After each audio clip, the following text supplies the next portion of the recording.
Dandruff നിങ്ങൾക്ക് ഒരു പ്രശ്നമായിട്ട് മാറുന്നുണ്ടോ? ഡാൻഡ്രഫ് എന്ന് പറയുന്നത് ഒരുതരം ബാക്ടീരിയൽ ഫംഗസ് സ്കാൽപ്പിൽ ഫോം ആകുന്നതാണ്.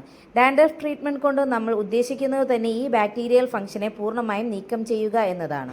നമ്മുടെ സലൂണിൽ എങ്ങനെയാണ് ഡാൻഡ്രഫ് ട്രീറ്റ്മെൻറ്റ് ചെയ്യുന്നതെന്ന് നോക്കാം. ആദ്യം ക്ലയൻറ്റിൻ്റെ സ്കാൽപ്പ് നല്ല രീതിയിൽ ഒന്ന് സ്ക്രാച്ച് ചെയ്ത് കൊടുക്കും. ഓരോ സെക്ഷനും എടുത്ത് എവിടെയൊക്കെയാണോ ഡാൻഡ്രഫ് കൂടുതലായിട്ടുള്ളത് അവിടെയെല്ലാം നല്ല രീതിയിലൊന്ന് ടെയിൽ കോംബ് യൂസ് ചെയ്ത് നമ്മൾ സ്ക്രാച്ച് ചെയ്ത് കൊടുക്കുന്നു. ശേഷം നിങ്ങളുടെ ട്രീറ്റ്മെൻറ്റ് ഫസ്റ്റ് സ്റ്റെപ്പായ സ്കാൽപ്പ് ക്ലെൻസർ നമ്മൾ ഇതുപോലെ വൺ ബൈ സെക്ഷൻ എടുത്ത് അപ്ലൈ ചെയ്ത് കൊടുക്കുന്നത് നല്ല രീതിയിൽ അപ്ലൈ ചെയ്ത് കൊടുക്കുന്നുണ്ട്.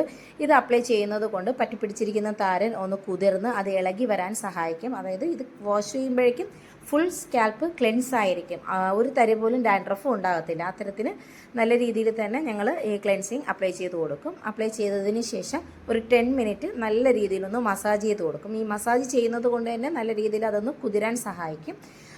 നെക്സ്റ്റ് ഒരു 5 മിനിറ്റ് ഞങ്ങൾ വെയിറ്റ് ചെയ്തതിന് ശേഷം ഡാൻഡ്രഫ് ഷാംപൂ യൂസ് ചെയ്ത് നല്ല രീതിയിൽ വാഷ് ചെയ്ത് കളയും.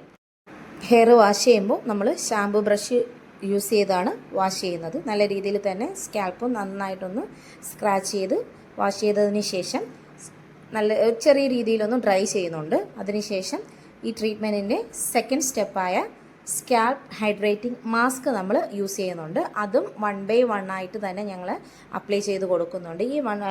ഈ ഹൈഡ്രേറ്റിംഗ് മാസ്ക് കൊണ്ട് ഉദ്ദേശിക്കുന്നത് നമ്മൾ സ്കാൽപ്പ് ക്ലെൻസ് ചെയ്യുമ്പോൾ നമ്മുടെ സ്കാൽപ്പ് ഡ്രൈ ആയിരിക്കും. ആ ഡ്രൈനെസ് മാറാനും സ്കാൽപ്പിലെ pH ലെവൽ ഒന്ന് ബാലൻസ് ചെയ്ത് നിൽക്കാനുമാണ് ഈ ഹൈഡ്രേറ്റിംഗ് മാസ്ക് കൊടുക്കുന്നത്. അതും നമ്മൾ നല്ല രീതിയിൽ 10 മിനിറ്റ് ഒന്ന് മസാജ് ചെയ്ത് കൊടുത്ത് ഒരു 5 മിനിറ്റോളം വെയിറ്റ് ചെയ്യുന്നു.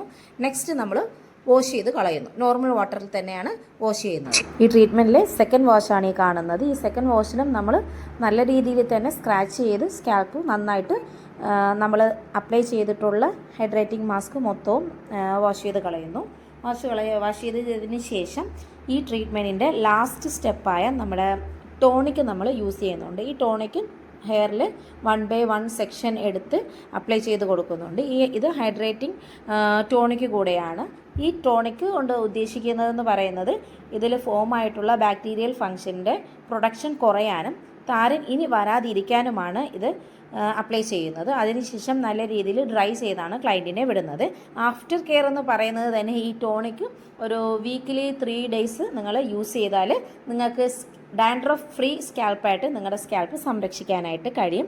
അപ്പോൾ വീഡിയോ എല്ലാവർക്കും ഇഷ്ടപ്പെട്ടു എന്ന് വിചാരിക്കുന്നു. നിങ്ങളുടെ ഫ്രണ്ട്സിന് ആർക്കെങ്കിലും ഡാൻഡ്രഫ് കൊണ്ട് അവർ ബുദ്ധിമുട്ടുന്നുണ്ടെങ്കിൽ ഈ വീഡിയോ ഷെയർ ചെയ്യാൻ മറക്കണ്ട. എന്തെങ്കിലും നിങ്ങളുടെ സജഷൻസോ സംശയങ്ങളോ ഉണ്ടെങ്കിൽ പ്ലീസ് ഡു കമൻറ്റ്.